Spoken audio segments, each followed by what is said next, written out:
നമസ്കാരം. CCTV വാർത്തയിലേക്ക് സ്വാഗതം. മുഖ്യമന്ത്രിയായി ചുമതലയേറ്റ ശേഷം ആദ്യമായി ഗുരുവായൂരിലെത്തിയ VD സതീശൻ ഗുരുവായൂരപ്പനെ തൊഴുത് ദർശന സായുജ്യം നേടി. ആഘോഷങ്ങളോ കടുത്ത സുരക്ഷാ വലയങ്ങളോ ഇല്ലാതെ തികച്ചും സാധാരണക്കാരനായാണ് മുഖ്യമന്ത്രി ക്ഷേത്രനടയിൽ തിങ്ങി നിറഞ്ഞ ഭക്തർക്കിടയിലേക്ക് എത്തിയത്. രാവിലെ 6:40 ശ്രീവത്സം ഗസ്റ്റ് ഹൌസിന് മുന്നിൽ കാറിൽ വന്നിറങ്ങിയ ശേഷം തെക്കേ നടപ്പുരയിലൂടെ നടന്നാണ് കിഴക്കേ ഗോപുരത്തിന് മുന്നിലെത്തിയത്. തുടർന്ന് റവന്യൂ മന്ത്രി AP അനിൽകുമാറിന്റെ മകന്റെ വിവാഹ ചടങ്ങിൽ പങ്കെടുത്തു. താലികെട്ട് കഴിഞ്ഞെങ്കിലും വധൂവരന്മാരെ ആശീർവദിച്ചും ഫോട്ടോ എടുത്തും അവർക്കൊപ്പം 10 മിനിറ്റ് ചെലവഴിച്ചു. 6:50 ക്ഷേത്രത്തിലേക്ക് കടന്നു. കിഴക്കേ ഗോപുര കവാടത്തിലെ മെറ്റൽ ഡിറ്റക്ടറിന് മുന്നിൽ വെച്ച് ഷർട്ടൂരി കസവ് വേഷ്ടിയണിഞ്ഞു. ക്ഷേത്രത്തിൽ ശീവേലി സമയമായിരുന്നു. സോപാനത്തിനു മുന്നിൽ വെണ്ണയും കദളിപ്പഴവും സമർപ്പിച്ച് മേൽശാന്തിയിൽ നിന്നും പ്രസാദം വാങ്ങിയ ശേഷം വെണ്ണ കൊണ്ടും ക്ഷേത്രത്തിലെ പൂജയ്ക്കുപയോഗിക്കുന്ന മണിക്കിണറിലെ തീർത്ഥം കൊണ്ടും തുലാഭാര വഴിപാട് നടത്തി. 71 കിലോഗ്രാം ദ്രവ്യങ്ങളാണ് ഇതിനായി വേണ്ടിവന്നത്. തുടർന്ന് ഉപദേവന്മാരെയും തൊഴുത് പുറത്തിറങ്ങിയ അദ്ദേഹം ഓഫീസ് കാര്യാലയ ഗണപതിക്ക് നാളികേരവും ഉടച്ചു. അവധി ദിവസമായതിനാൽ VIP ദർശനത്തിന് നിയന്ത്രണമുണ്ടായിരുന്നതിനെ തുടർന്ന് സാധാരണ ഭക്തരെ പോലെ നെയ്വിളക്ക് ഷീട്ടാക്കിയാണ് മുഖ്യമന്ത്രി ദർശനം നടത്തിയത്. Congress block secretary TK Gopalakrishnan 4500 രൂപ അടച്ചാണ് നെയ്വിളക്ക് ഷീട്ടാക്കിയത്. മാസത്തിലൊരിക്കൽ ഗുരുവായൂർ ദർശനം ശീലമാക്കിയ ഭക്തൻ കൂടിയാണ് VD സതീശൻ.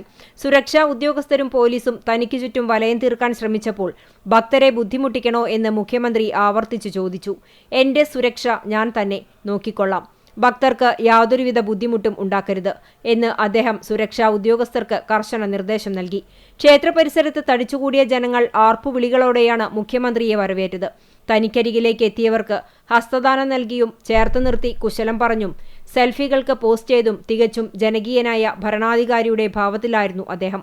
ജില്ലാ collector Shikha Surendran, Devaswom chairman AV Gopinath, administrator OB Arunkumar എന്നിവരുടെ നേതൃത്വത്തിൽ മുഖ്യമന്ത്രിയെ പൊന്നാടണിയിച്ച് സ്വീകരിച്ചു.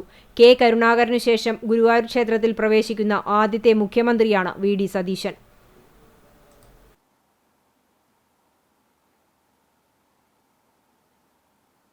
റവന്യൂ മന്ത്രി AP അനിൽകുമാറിന്റെ മകൻ ഡോക്ടർ അർജുൻ ഗുരുവായൂർ ക്ഷേത്ര സന്നിധിയിൽ വിവാഹിതനായി.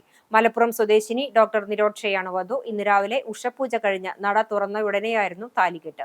AP അനിൽകുമാർ പുതിയ UDF മന്ത്രിസഭയിൽ മന്ത്രിയായി സത്യപ്രതിജ്ഞ ചെയ്ത് ഒരാഴ്ച തികയുന്നതിനിടയിലാണ് മകന്റെ വിവാഹ മംഗളകർമ്മങ്ങൾ നടക്കുന്നത്. മുഖ്യമന്ത്രി VD സതീശൻ, ആഭ്യന്തരമന്ത്രി രമേശ് ചെന്നിത്തല, മന്ത്രിമാരായ Roji M John, VE Abdul Gafoor, KA Thulasi, M Liju, PC Vishnunath, Bindu Krishna, MP മാരായ ഹൈബി ഈഡൻ, VK ശ്രീകണ്ഠൻ, MLA മാരായ Ramesh Pisharody, NK Akbar, professor C Raveendranath, IC Balakrishnan, AICC general secretary KC Venugopal തുടങ്ങിയവർ നവദമ്പതികൾക്ക് ആശംസകൾ നേരാൻ എത്തിയിരുന്നു. താലികെട്ടിന് ശേഷം ഹോട്ടൽ ഗോകുലം പാർക്കിൽ വിവാഹ വിരുന്ന് സൽക്കാരവും ഒരുക്കിയിരുന്നു.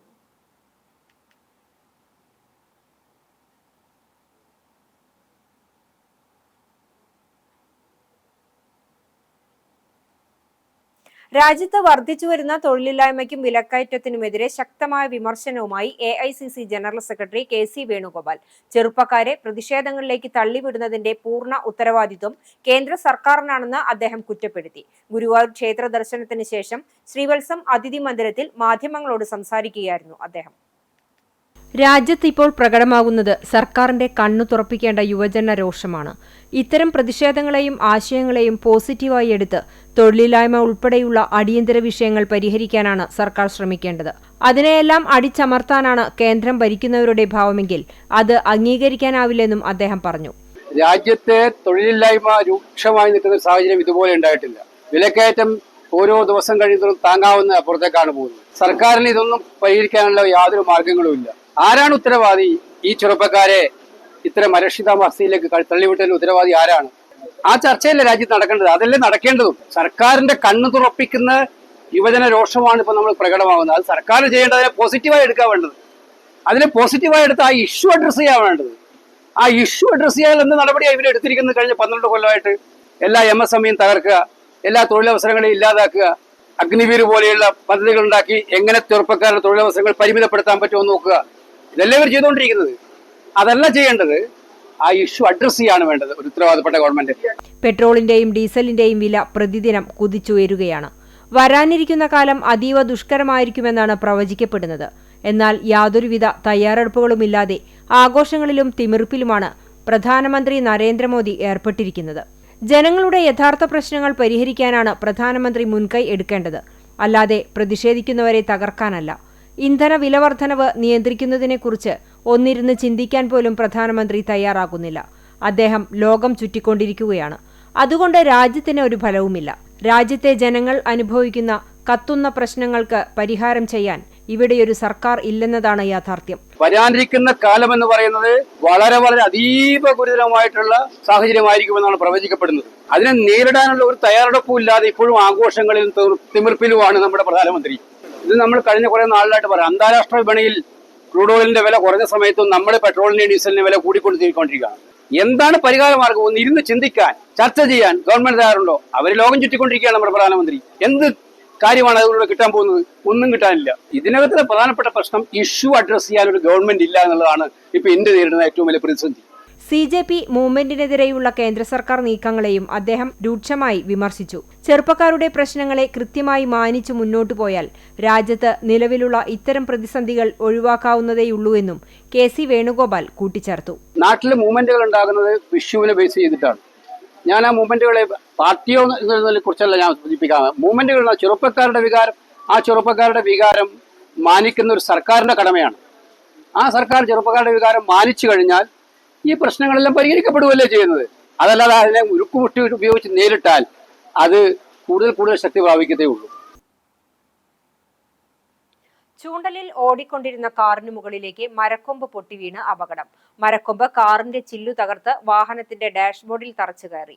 ഭാഗ്യം കൊണ്ട് മാത്രമാണ് കാറിൽ ഉണ്ടായിരുന്നവർ പരിക്കേൽക്കാതെ രക്ഷപ്പെട്ടത്. ചൂണ്ടൽ പാലത്തിന് സമീപം റോഡിനോട് ചേർന്ന് നിന്നിരുന്ന കൂറ്റൻ പാഴ്മരത്തിന്റെ കൊമ്പാണ് കാറിന്റെ മുകളിലേക്ക് വീണ് ചില്ല് തകർത്ത് ഡാഷ്ബോർഡിൽ തുളച്ചു കയറിയത്. കണ്ടെയ്നർ ലോറി തട്ടി പൊട്ടി നിന്നിരുന്ന കൊമ്പാണ് കാറിന്റെ ചില്ലിന് മുകളിലേക്ക് പതിച്ചത്.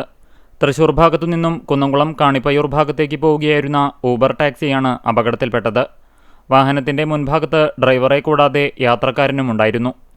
മരക്കൊമ്പ് ഡാഷ്ബോർഡിൽ തറച്ചു നിന്നതിനാലും അപകടത്തെ തുടർന്ന് ഡ്രൈവർക്ക് വാഹനം നിയന്ത്രിച്ച് നിർത്താനായതും വൻ അപകടം ഒഴിവാക്കി. പിന്നീട് വാഹനം സ്ഥലത്തു നിന്ന് മാറ്റി. മേഖലയിൽ രാവിലെ മുതൽ ശക്തമായ കാറ്റും മഴയുമുണ്ടായിരുന്നു. ചൂണ്ടൽ മേഖലയിൽ റോഡിന്റെ വശങ്ങളിലുള്ള കൂറ്റൻ പാഴ്മരങ്ങൾ വലിയ അപകട ഭീഷണിയാണ് സൃഷ്ടിക്കുന്നത്. പല മരങ്ങളിലും വലിയ ശിഖരങ്ങൾ ഉണങ്ങിയ നിലയിലാണ്. ഇത്തരത്തിലുള്ള കൊമ്പുകൾ കണ്ടെയ്നർ പോലുള്ള വലിയ വാഹനങ്ങൾ കടന്നുപോകുമ്പോൾ തട്ടുന്നതിനെ തുടർന്ന് റോഡിലേക്ക് പൊട്ടി വീഴുന്നതും പതിവാണ്. തൃശൂർ കുന്നംകുളം റോഡിൽ ചൂണ്ടൽ വില്ലേജിന് സമീപം മുമ്പ് മരക്കൊമ്പ് പൊട്ടി വീണ് ബൈക്ക് യാത്രികൻ മരിച്ച സംഭവവും ഉണ്ടായിട്ടുണ്ട്. അക്കിക്കാവിൽ കാറിനു പുറകിൽ മറ്റൊരു കാർ ഇടിച്ച അപകടം, ആർക്കും പരിക്കില്ല. ഞായറാഴ്ച രാവിലെയാണ് അക്കിക്കാവ് ജംഗ്ഷനിൽ കുന്നംകുളം ഭാഗത്തേക്ക് വന്നിരുന്ന കാറിനു പുറകിൽ മറ്റൊരു കാർ ഇടിച്ചത്. ഇടിയുടെ ആഘാതത്തിൽ ഇരു കാറുകൾക്കും കേടുപാടുകൾ സംഭവിച്ചെങ്കിലും യാത്രക്കാർ പരിക്കേൽക്കാതെ രക്ഷപ്പെട്ടു. മുന്നിൽ പോയിരുന്ന കാർ മറ്റൊരു വാഹനത്തെ മറികടക്കാൻ ശ്രമിക്കുന്നതിനിടെ പെട്ടെന്ന് ബ്രേക്കിട്ടതാണ് അപകടത്തിനിടയാക്കിയത്. തിരക്കേറിയ പാതയിൽ അക്കിക്കാവ് സെന്ററിലെ സിഗ്നൽ സംവിധാനം പ്രവർത്തിക്കാത്തതും അപകടങ്ങൾ പെരുകുന്നതിന് കാരണമാകുന്നുണ്ട്. കുന്നംകുളം മണ്ഡലത്തിലെ CPI കടങ്ങോട് മില്ല് ബ്രാഞ്ച് കമ്മിറ്റിയിൽ നിന്നും കൂട്ടരാജി. കുന്നംകുളം മണ്ഡലം കമ്മിറ്റിയുടെ തെറ്റായ നടപടികളിൽ പ്രതിഷേധിച്ചാണ് സെക്രട്ടറി ഉൾപ്പെടെ 11 ബ്രാഞ്ച് കമ്മിറ്റി അംഗങ്ങൾ രാജിവെച്ചത്. ദിവസങ്ങൾക്ക് മുമ്പ് എരുമപ്പെട്ടി ചിറ്റണ്ട ബ്രാഞ്ചിലും കൂട്ടരാജിയുണ്ടായിരുന്നു. CPI Kadangode mill branch committee സെക്രട്ടറിയും കടങ്ങോട് ലോക്കൽ കമ്മിറ്റി അംഗവുമായ KK Sasi, assistant secretary KG Sudhakaran, branch മെമ്പർമാരായ PA Sreedharan, KK Velayudhan, KK Subeesh, OR Santhosh, PA Prakashan, Girija Surendran, Geetha Sasi, Shobhana Velayudhan, OS Sooraj എന്നീ 11 പേരാണ് പാർട്ടി ഉപേക്ഷിച്ചത്. പാർട്ടിയിലെ വനിതാ പ്രവർത്തകയെ പീഡിപ്പിച്ച മണ്ഡലം കമ്മിറ്റി അംഗത്തിനെയും സാമ്പത്തിക ക്രമക്കേട് നടത്തിയ മുൻ ലോക്കൽ കമ്മിറ്റി സെക്രട്ടറിയെയും മണ്ഡലം കമ്മിറ്റി നേതൃത്വം സംരക്ഷിക്കുകയാണെന്ന് ആരോപിച്ചാണ് മണ്ഡലത്തിലെ വിവിധ ബ്രാഞ്ച് കമ്മിറ്റി അംഗങ്ങൾ രാജിവെച്ചത്. മഹിളാ സംഘം ജില്ലാ കമ്മിറ്റി അംഗവും കുന്നംകുളം മണ്ഡലം സെക്രട്ടറിയുമായ വനിതാ നേതാവിന് നേരെ ലൈംഗിക അതിക്രമം കാണിച്ച മണ്ഡലം കമ്മിറ്റി അംഗത്തിനെതിരെ പോലീസ് കേസെടുത്തിട്ടും നടപടിയെടുക്കുവാൻ ജില്ലാ മണ്ഡലം നേതൃത്വങ്ങൾ ഇതുവരെയും തയ്യാറായിട്ടില്ല. അതിനുപകരം പരാതിക്കാരിയായ മഹിളാ നേതാവിനെ പാർട്ടിയിൽ നിന്നും പുറത്താക്കുകയാണ് ഉണ്ടായത്. സംഭവം നടന്ന ഉടൻ പാർട്ടി നേതൃത്വത്തിന് പരാതി നൽകിയെങ്കിലും ആരോപണ വിധേയനായ നേതാവിനെ സംരക്ഷിക്കുവാനാണ് നേതൃത്വം ശ്രമിച്ചതെന്നും ഇവർ ആരോപിച്ചു. ഇതിൽ പ്രതിഷേധിച്ച് കഴിഞ്ഞ ദിവസം CPI എരുമപ്പെട്ടി ലോക്കൽ കമ്മിറ്റിയിലെ ചിറ്റണ്ട ബ്രാഞ്ച് സെക്രട്ടറിയും ലോക്കൽ കമ്മിറ്റി അംഗവുമായ ഷക്കീർ ഉൾപ്പെടെ ചിറ്റണ്ട ബ്രാഞ്ചിലെ 12 പേർ പാർട്ടിയിൽ നിന്നും രാജിവെച്ചിരുന്നു. അഴിമതിക്കാരനെ സംരക്ഷിക്കാൻ വേണ്ടിയിട്ട് പാർട്ടി നേതാക്കന്മാർ ഉൾപ്പെട്ടിട്ട് വലിയൊരു വിഷയമാക്കി കുറച്ച് ആൾക്കാരെ തരുന്നു. ഒരാളുടെ മുകളിൽ പരാതി വന്ന അയാളെ കുറിച്ച് അന്വേഷിക്കാതെ അയാളെ മുകളിലേക്ക് കയറ്റി മറ്റൊരു തരം താത്ത പറഞ്ഞാൽ നമ്മൾ CPIയുടെ മെമ്പർമാർ കടങ്ങോട് ബ്രാഞ്ച് പുതുക്കാൻ തയ്യാറല്ല, രാജിവെക്കുകയാണ്. ഞങ്ങളൊരു 15 ആളുടെ അടുത്തേക്ക് രാജിയുണ്ട്. അതിൻ്റെ പിന്നിൽ ഞങ്ങൾ ഒരു പാർട്ടിനെ തോൽപ്പിക്കാനുള്ള വോട്ട് ഞങ്ങളുടെ കയ്യിലുണ്ട്. പാർട്ടി ശരിക്കും അത് പരിശോധിച്ചിട്ട് സമ്മേളനത്തിൽ നടന്ന സംഭവം അവരെല്ലാവരെയും പുറത്താക്കുക, തരം താത്തുകയാണെങ്കിൽ അങ്ങനെ ചെയ്യുക. ഇത് 4 ആൾക്ക് നീതിയില്ല, ഒരാൾക്ക് മാത്രം നീതി വരുന്നത്. അത് തെറ്റായിട്ടൊന്നും അയാൾ കണ്ടുകൊണ്ടാണ് നമ്മൾ രാജിവെക്കാൻ തയ്യാറാവണം എല്ലാവരും. അത് പീഡനം നടത്തുന്ന ആൾക്കാരെ സംരക്ഷിക്കലാണ് പാർട്ടിയുടെ മെയിനായിട്ടുള്ള ജോലി എന്ന് എനിക്ക് തോന്നുന്നത്. ആ സ്ത്രീക്ക് നീതി കിട്ടാത്തതിൻ്റെ ഭാഗമായിട്ട് വളരെ കഷ്ടപ്പെട്ടിട്ട് നീതി കിട്ടിയതിന് പീഡിപ്പിച്ച ആളുടെ പേരിൽ CPIയുടെ വലിയൊരു മെമ്പറാണ്.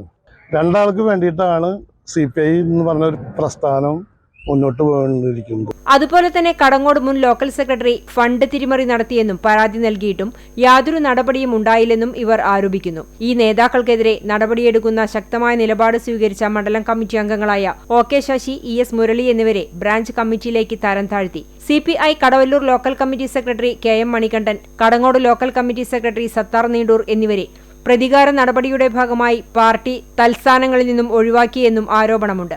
പാർട്ടി നേതൃത്വത്തിന്റെ ഇത്തരം നടപടിയിൽ പ്രതിഷേധിച്ചാണ് ബ്രാഞ്ച് ലോക്കൽ കമ്മിറ്റി അംഗങ്ങൾ കൂട്ടത്തോടെ രാജിവെക്കുന്നത്. വരും ദിവസങ്ങളിൽ കൂടുതൽ പേർ രാജിവെക്കുമെന്നും സൂചനയുണ്ട്. കേരളത്തെ മാതൃകാ സംസ്ഥാനമാക്കി വളർത്തിയെടുക്കുന്നതിൽ മാധ്യമപ്രവർത്തകർ വഹിച്ചത് നിസ്തുലമായ പ്രവർത്തനമാണെന്ന് VK Sreekandan MP. Palakkad Kerala journalist union silver jubilee ആഘോഷങ്ങളുടെ സമാപനം ഉദ്ഘാടനം ചെയ്യുകയായിരുന്നു അദ്ദേഹം. പൊതുസമൂഹത്തെ ശരിയായ രീതിയിൽ മുന്നോട്ടു നയിക്കുന്നതിൽ ചാലകശക്തിയായി പ്രവർത്തിക്കുന്നവരാണ് മാധ്യമപ്രവർത്തകർ. വർഷങ്ങൾക്ക് മുമ്പ് തന്നെ കേരളത്തിനെ ശരിയായ വിധം മുന്നോട്ടു നയിക്കാൻ ചാലകശക്തിയായി നിലകൊണ്ട മാധ്യമപ്രവർത്തകർ നിരവധിയാണ്. ജനങ്ങളുടെ അറിയാനുള്ള അവകാശത്തെ അറിയിക്കാനുള്ള ഉത്തരവാദിത്വം ഏറ്റെടുത്താണ് ജനാധിപത്യത്തിന്റെ 4ാം തൂണായി മാധ്യമങ്ങൾ പ്രവർത്തിക്കുന്നതെന്നും ശ്രീകണ്ഠൻ കൂട്ടിച്ചേർത്തു. കേരളത്തിന്റെ പൊതുസമൂഹത്തിലെ ഏറ്റവും കൂടുതൽ ചാലക ശക്തിയായിട്ട് പ്രവർത്തിച്ചിട്ടുള്ളത് പത്രപ്രവർത്തകരാണ്. ഒരുപാട് പേരുടെ സംഭാവന നമ്മുടെ സമൂഹത്തെ വാർത്തെടുക്കുന്നതിൽ, സമൂഹത്തിന് നന്മ ചെയ്യുന്നതിൽ ഭരണാധികാരികളെ ഉൾപ്പെടെ നമ്മുടെ കേരളത്തിന്റെ ഭരണം ഇതുപോലെ മാതൃകാപരമായിട്ടൊക്കെ മറ്റ് സംസ്ഥാനങ്ങളിൽ നിന്നും വ്യത്യസ്തമാകുന്നതിലൊക്കെ നിർണായകമായ പങ്ക് വഹിച്ച ഒട്ടനവധി പേരുടെ പ്രയത്നമാണ് ഈ ജേർണലിസ്റ്റുകൾ എന്ന് പറയുന്നത്. നിങ്ങൾ 25 വർഷം സംഘടനയായിട്ട് രൂപീകരിച്ച് പ്രവർത്തിക്കട്ടെ, അതിനേക്കാൾ എത്രയോ വർഷങ്ങൾക്ക് മുമ്പ് സമൂഹത്തിൽ തിരുത്തൽ ശക്തിയായി യഥാർത്ഥത്തിൽ 4ാം തൂണായി പ്രവർത്തിച്ച് മാതൃക കാണിച്ചത് കേരളത്തിലെ പത്രപ്രവർത്തകർ. എനിക്ക് വളരെയധികം താല്പര്യമുള്ള വിഷയമാണ് അറിയാനുള്ള അവകാശം മറ്റുള്ളവർക്ക്, അതുപോലെ അവരെ അറിയിക്കാനുള്ള ഉത്തരവാദിത്വം നമുക്ക്, അതുപോലെ തെറ്റായ രീതികൾ, അനീതികൾ നടക്കുമ്പോൾ അതിലൊക്കെ ഇടപെടുക. അന്ന് ചെറുപ്പക്കാരനുകൊണ്ട് ജഗദീഷ് ബാബുവിനൊക്കെ ഒരുപാട് എഴുതിയിട്ട് ചരിത്രം സൃഷ്ടിച്ചുള്ള ആളാണ്.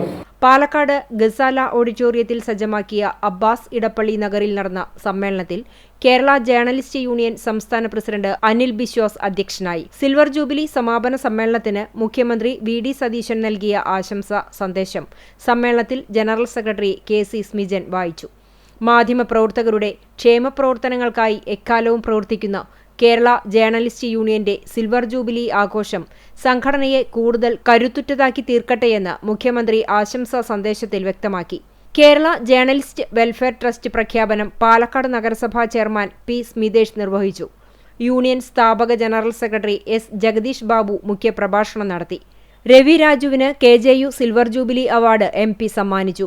സംസ്ഥാന general secretary KC Smijan, KJU ദേശീയ എക്സിക്യൂട്ടീവ് അംഗം ബാബു തോമസ്, സംസ്ഥാന ട്രഷറർ EP രാജീവ്, ഭാരവാഹികളായ Sanal Adoor, Prakashan Payyanur, Pramod Kumar, Ashiq Maniyamkulam, M. Sujesh, Bijoy Perumattil, Biju Lotus, Boban B. Kizhakkethara, Vahid Kattanam, Asha Kuttappan, TV Sivadas, Shibu John, C. Ramankutty എന്നിവർ സംസാരിച്ചു.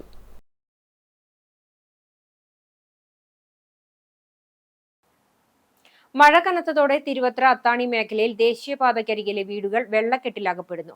അത്താണി ഷൺമുഖൻ റോഡ്, അത്താണി സ്ട്രീറ്റ് റോഡ് തുടങ്ങി റോഡുകളിലും പരിസര പ്രദേശങ്ങളിലെ വീടുകളിലും വെള്ളക്കെട്ട് രൂക്ഷമാകുന്ന സ്ഥിതിയാണ്. ദേശീയപാത സർവീസ് റോഡിലെ കാനയിൽ നിന്നും ശക്തമായ രീതിയിൽ മുകളിലേക്ക് വെള്ളം തള്ളുകയാണ്. കഴിഞ്ഞ വർഷം മുതൽ പ്രദേശവാസികൾ നിരന്തരമായി പ്രതിഷേധം നടത്തുകയും തഹസിൽദാർ ഉൾപ്പെടെ സ്ഥലം സന്ദർശിച്ച് സ്ഥിതിഗതികൾ വിലയിരുത്തുകയും ചെയ്തിരുന്നു. എങ്കിലും യാതൊരുവിധ തുടർ നടപടികളും ഉണ്ടായില്ലെന്നാണ് ആക്ഷേപം.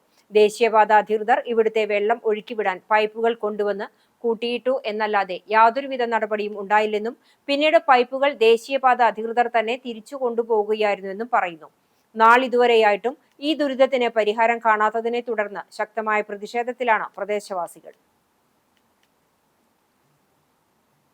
തൃശൂർ കുറ്റിപ്പുറം സംസ്ഥാന പാത പെരുമ്പിലാവിൽ കാർ ഇടിച്ച് കാട്ടുപന്നി ചത്തു. അൻസാർ സ്കൂളിന് മുന്നിലാണ് ഞായറാഴ്ച പുലർച്ചെ റോഡിന് കുറുകെ ഓടിയ കാട്ടുപന്നിയെ കാർ ഇടിച്ചത്. സംഭവ സ്ഥലത്ത് വെച്ച് തന്നെ പന്നി ചത്തു. നിയന്ത്രണം നഷ്ടപ്പെട്ട കാർ മറിയാതിരുന്നതിനാൽ വലിയ അപകടം ഒഴിവായി. സംസ്ഥാന പാതയോരത്തും പരിസര പ്രദേശങ്ങളിലും കാട്ടുപന്നികൾ കൃഷി നശിപ്പിക്കുന്നതും വാഹനങ്ങൾക്ക് കുറുകെ ചാടി അപകടമുണ്ടാകുന്നതും പതിവായിരിക്കുകയാണെന്ന് നാട്ടുകാർ പറയുന്നു. അധികൃതർ ഇടപെട്ട് കാട്ടുപന്നികളെ ഉന്മൂലനം ചെയ്യാൻ നടപടി സ്വീകരിക്കണമെന്നും കർഷകർ ആവശ്യപ്പെട്ടു.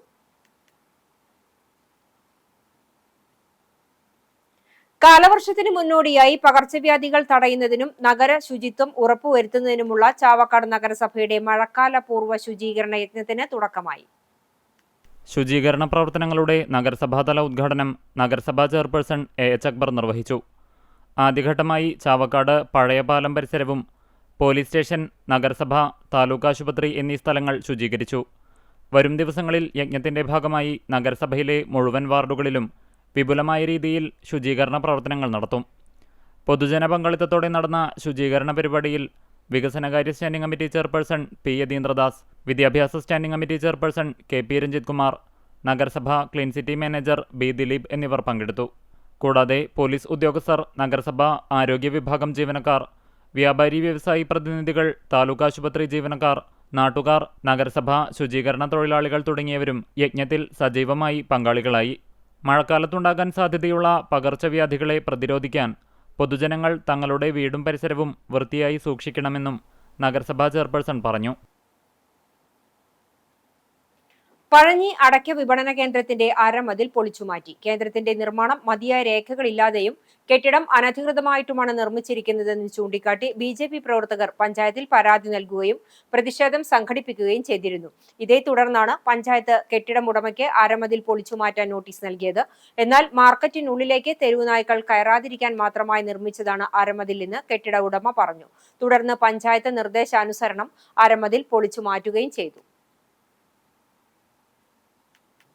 തയ്യൂർ നിത്യസഹായ ദേവാലയത്തിൽ AKCC സംഘടനയുടെ നേതൃത്വത്തിൽ രക്തദാന ക്യാമ്പ് സംഘടിപ്പിച്ചു. തൃശൂർ ജൂബിലി മിഷൻ മെഡിക്കൽ കോളേജിന്റെ സഹകരണത്തോടെ നടത്തിയ ക്യാമ്പ് ഇടവക വികാരി ഫാദർ ഫ്രാങ്കോ പുത്തിരി ഉദ്ഘാടനം ചെയ്തു. സംഘടനാ പ്രസിഡന്റ് AL വർഗീസ് അധ്യക്ഷനായി. Brother Shalal Chiriyankandath, doctor U Vishnu, secretary Francis Peramangalam, treasurer CO Simon, Shali Thomas, Annie Chakkunni, PC Sebastian, PJ Johnson എന്നിവർ സംസാരിച്ചു.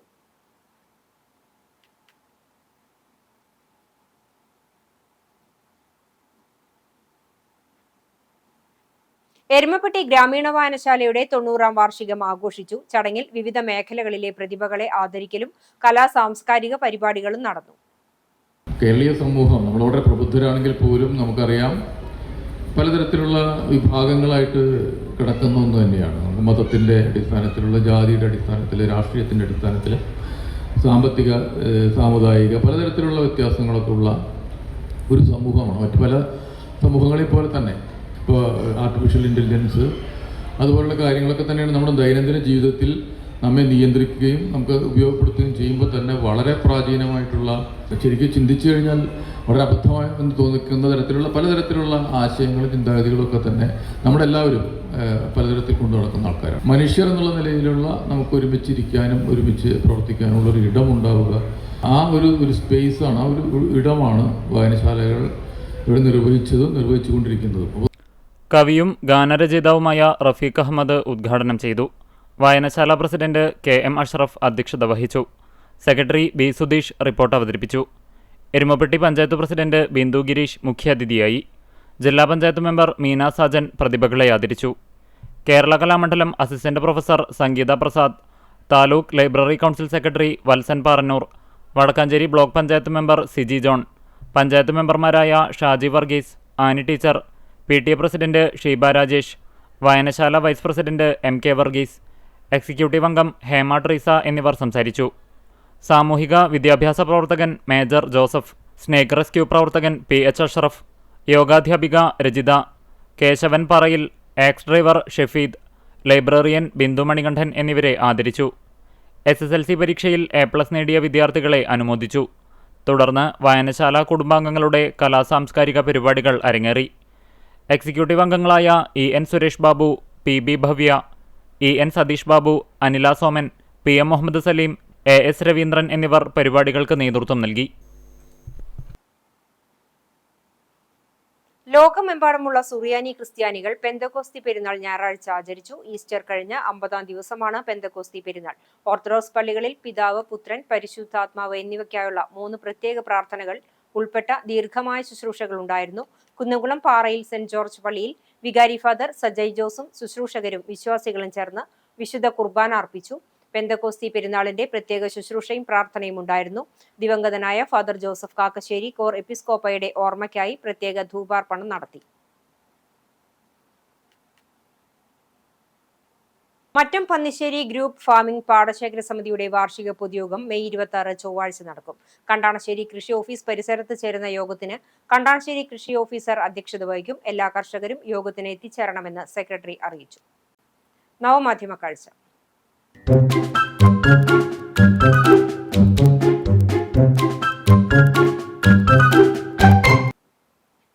പതിവ് പോലെ ഒരു സ്കൂൾ അസംബ്ലി നടക്കുകയാണ്. അപ്പോഴാണ് ഒരു അപ്രതീക്ഷിത അതിഥി സ്ഥലത്തെത്തുന്നത്.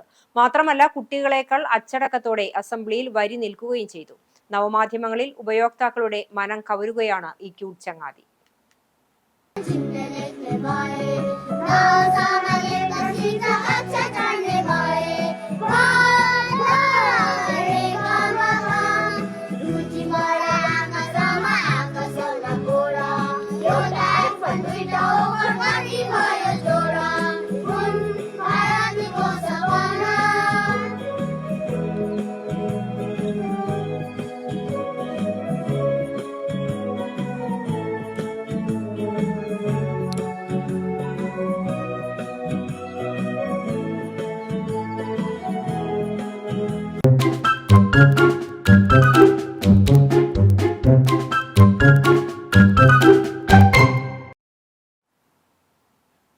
ചരമം.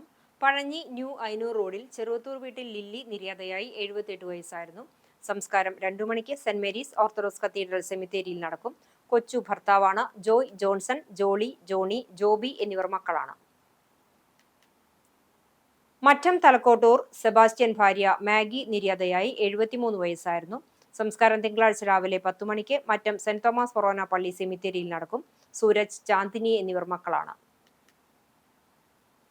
കേച്ചേരി അരീക്കര പരേതനായ പ്രഭാകരൻ മകൻ രംബുദാസ് നിര്യാതനായി. 53 വയസ്സായിരുന്നു. സംസ്കാരം നടത്തി. പുഷ്പ മാതാവും സുബിത ഭാര്യയുമാണ്. ദേവിക, ദയന എന്നിവർ മക്കളാണ്. ഇതോടെ ഈ വാർത്താ ബുള്ളറ്റിൻ പൂർണ്ണമാകുന്നു. നമസ്കാരം.